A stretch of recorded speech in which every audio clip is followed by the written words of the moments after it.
Calon Presiden nomor urut 3 Ganjar Pranowo dijadwalkan melakukan kampanye di sejumlah daerah di wilayah Jawa Tengah pada hari ke-38 kampanye, Kamis 4 Januari 2024 ini.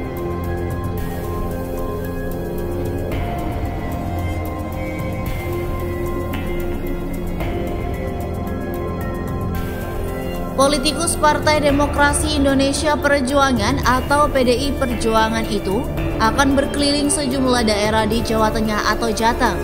Pada pagi hari, Ganjar akan ada di Kabupaten Blora untuk bertemu dengan petani.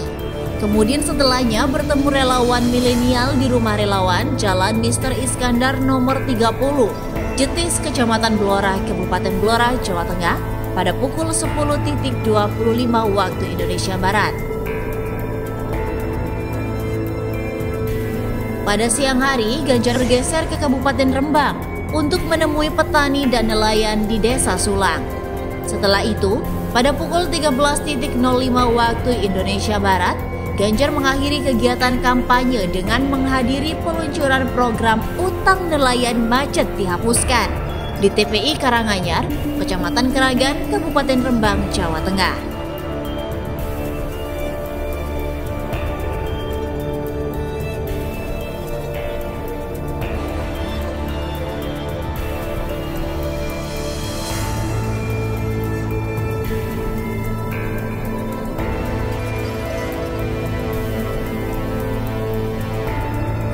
Sementara itu, Cawapres nomor urut 3 Mahfud MD dijadwalkan bersilaturahmi dengan Uskup Keuskupan Agung Jakarta Monsinyur atau MGR Ignatius Soeharyo di Wisma Keuskupan Katedral Jakarta pada pukul 14.30 waktu Indonesia Barat.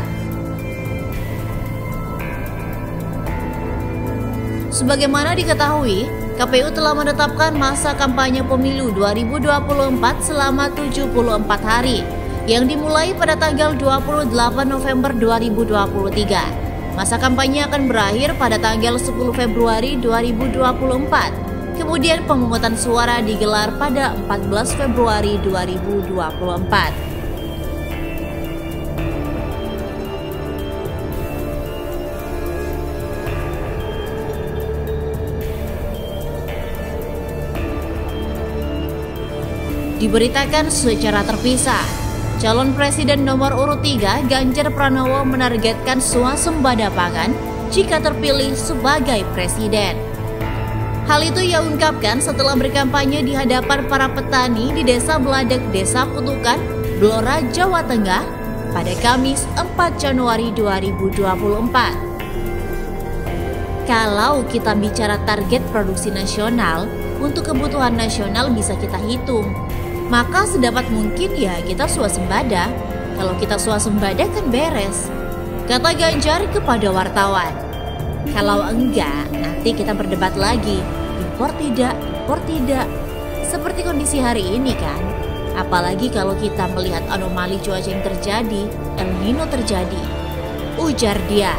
Ia menegaskan negara perlu menjamin sarana produksi pertanian agar mencukupi kebutuhan petani. Ia yakin jika hal tersebut terpenuhi, petani akan berproses dengan sendirinya. Soal keahlian petani kan jago-jago semuanya, kata dia. Upaya untuk mengejar swasembada pangan ini dianggap juga bakal menciptakan efek domino yang baik untuk ekonomi.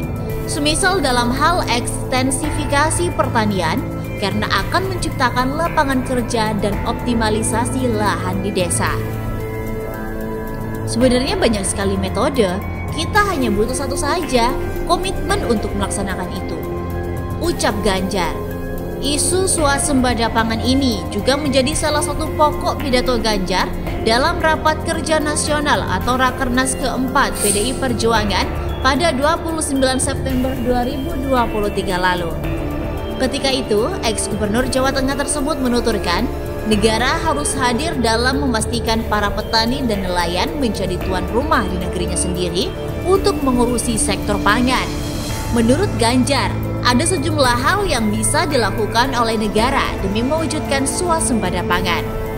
Pertama, kata dia, negara harus menggenjot riset dan teknologi pertanian agar semakin canggih. Kedua, ia menekankan bahwa harus ada politik tata ruang supaya lahan-lahan yang subur tidak dialihfungsikan. Ketika penugasan saya di DPR berjalan, saya ikut membahas Undang-Undang Lahan Pertanian Pangan berkelanjutan.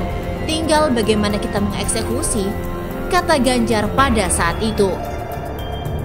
Ia juga mendorong adanya kebijakan fiskal yang menstimulus inovasi peningkatan produksi nasional, termasuk penerapan teknologi terapan pertanian, pembangunan masif infrastruktur pertanian, serta sarana produksi pertanian.